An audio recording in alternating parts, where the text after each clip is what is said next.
रोग ऐसे भी गमे यार से लग जाते हैं। दर से उठते हैं तो दीवार से लग जाते हैं। रोग ऐसे भी गमे यार से लग जाते हैं। दर से उठते हैं तो दीवार से लग जाते हैं।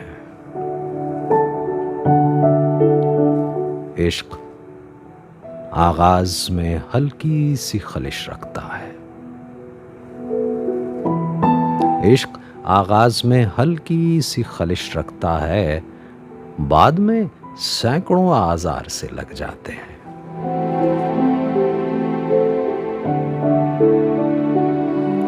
पहले पहले हविस एक आध दुकान खोलती है। पहले पहले हविस एक आध दुकान खोलती है, फिर तो बाजार के बाजार से लग जाते हैं। बेबसी भी कभी कुर्बत का सबब बनती है। अरे ये वही जानता है जो कभी इस कैफियत से गुजरा हो, बेबसी की कैफियत से, कि बेबसी भी कभी कुर्बत का सबब बनती है।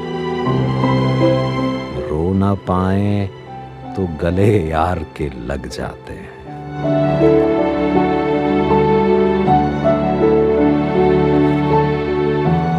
दाग दामन के हों, दिल के हों के चेहरे के फराज।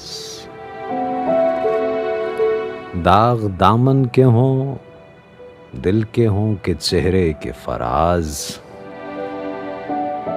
कुछ निशान उम्र की रफ्तार से लग जाते हैं।